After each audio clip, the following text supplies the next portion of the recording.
ఈ కార్యక్రమానికి వచ్చిన పత్రికా మీడియా ప్రతినిధులకి, కార్యకర్తలకి, ప్రతి ఒక్కరికి పేరున ధన్యవాదాలు. మనం ఎవరూ కూడా ఊహించిన పద్ధతిలో 6 నెలలకే ధర్నా కార్యక్రమాలు ఏర్పరిచిన కూటమి ప్రభుత్వం చంద్రబాబు నాయుడు ప్రభుత్వం. అంటే చంద్రబాబు నాయుడికి నా సర్వీసులో నాకు అన్ని విధాల విద్యలు తెలుసు, నేను ఏమైనా చెప్పగలను, చెప్పి ప్రజల్ని నమ్మించగలను. ప్రజలు అనేవాళ్ళు ఆయన దృష్టిలో గొర్రెలు అనుకున్నాడో ఏమో మరి. అయితే మాత్రం ఆయన చెప్పిన ప్రతి మాటకి ప్రజలు నమ్మారు. 6 హామీలు చెప్పాడు. 6 హామీలు కూడా నేను ఏమి చెప్పినా నమ్ముతారు. గవర్నమెంట్ మన చేతిలోకి తీసుకున్న తర్వాత వాళ్ళకి పెట్టాల్సి ఉండే టోపీ వాళ్ళకి పెట్టొచ్చు మనము. కాబట్టి ముందు మాత్రం గవర్నమెంట్ మన చేతిలోకి తీసుకోవాలంటే ఎన్ని అబద్ధాలు చెప్పాలో అన్ని అబద్ధాలు చెప్పి ఖచ్చితంగా గవర్నమెంట్ మన చేతిలోకి తీసుకోవచ్చు అనే పద్ధతిలోనే చేసినాడు. కరెంటు విషయంలో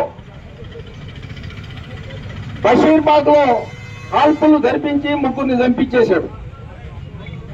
అదే దాని తర్వాత రాజశేఖర్ రెడ్డి వచ్చి ఫ్రీ కరెంట్ ఇచ్చారు.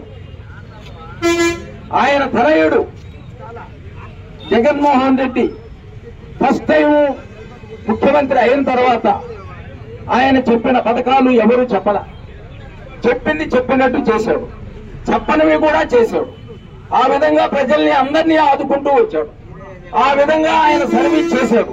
మరి ఏమి తప్పు జరిగిందో ఎలా జరిగిందో ఏమో కానీ మొత్తం మీద ఆయనకి మాత్రం మనము చాలా అన్యాయమైన కూడా ఇంత అన్యాయమైన మోసం చేస్తానని చెప్పి అనుకోలేదు అని ప్రతి ఒక్క మనిషిని అనుభవించి వస్తుంది. ఆ విధంగా మోసం చేసి గవర్నమెంట్ ని చేతికి తీసుకొని ఈ రోజు ప్రతి ఒక్కరిని ఏడిపించే ఘనత ఒక్క చంద్రబాబు నాయుడికే దక్కింది. కాబట్టి ఈ రోజు ఏది వచ్చినా కూడా చంద్రబాబు నాయుడికి డిపాజిట్ కూడా రాదు అనేది ఆయన కూడా తెలుసు. ఆయన మనకి ఇంకా చేయగలిగింది కూడా ఏమి ఉండదు, చేయడు కూడా. కాబట్టి జరగబోయే రోజుల్లో మనకు ప్రస్తుతానికి ఈ ధర్నాలు తప్ప మనం చేయగలిగింది కూడా ఏమీ లేదు. చంద్రబాబు నాయుడు ప్రతి ఒక్కటి గ్రహించి నేను ప్రజలకి చెప్పాను, చెప్పింది చెప్పినట్టు కాకపోయినా కొంతైనా నేను వాళ్ళకి ప్రజలకి చేయాలనే ఉద్దేశం ఆయన గుణము కలిగింది. ఏదన్నా చేస్తే ఈ కరెంటు ఛార్జీలు పెంచడం అనేది చాలా అన్యాయం. ఆయన ప్రచారం చేసేటప్పుడు ఉండే కరెంటు ఛార్జీలు కాకుండా నేను తగ్గిస్తాను అని చెప్పిన పెద్ద మనిషి ఈ రోజు దానికి డబుల్ గా పెంచడం జరిగింది. ఇటువంటి కార్యక్రమాలు ఆయన ఏది చేసి కూడా ప్రతి ఒక్క దానికి ధర్నా చేయాల్సి వచ్చే పరిస్థితి ఏర్పడింది. ఈ ధర్నాను ఈ పద్ధతులు కూడా కరెక్ట్ కాదు. మనం ప్రతి ఒక్కళ్ళు ప్రజలు గ్రహించి మళ్ళా మనం ఎటువంటి పరిస్థితుల్లో జగన్మోహన్ రెడ్డిని తెచ్చుకుంటేనే మన భవిష్యత్ సరిగ్గా ఉంటుందనేది ప్రతి ఒక్కరు గమనించాలి. ఈ విధంగా మోసము చేసే మనుషుల్ని మనం గ్రహించలేకపోయినాం. అయితే ఆయన దృష్టిలో, చంద్రబాబు నాయుడు దృష్టిలో ఏమిటంటే ప్రజలు ఏదైనా సరే ఈ రోజులే గుర్తుపెట్టుకుంటారు, తర్వాత మర్చిపోతారు. కాబట్టి ఎటువంటి పరిస్థితుల్లో నేను చెప్పే మాటలు చెప్పి గవర్నమెంట్ ని తీసుకొస్తానని చెప్పి ఆ విధంగానే ఆయన అనుకున్నట్టే జరిగింది. ఆయన అనుకున్నది అనుకున్నట్టు జరిగింది. కాబట్టి ఆయన ఈ 5 రోజులు మనం ఎవరికి ఏ జవాబు చెప్పబడలేదు. కాబట్టి మనం పద్ధతిలోనే మనం నడదాము అనే పద్ధతిలో ఉన్నాడు ఆయన. కానీ మేము ఈ ప్రజల్ని చూసిన తర్వాత ప్రతి ఒక్కటి ప్రజల పక్షాన ఉండి ఉద్దేశంతో ఇటువంటి కార్యక్రమాలు పెట్టడం జరుగుతుంది.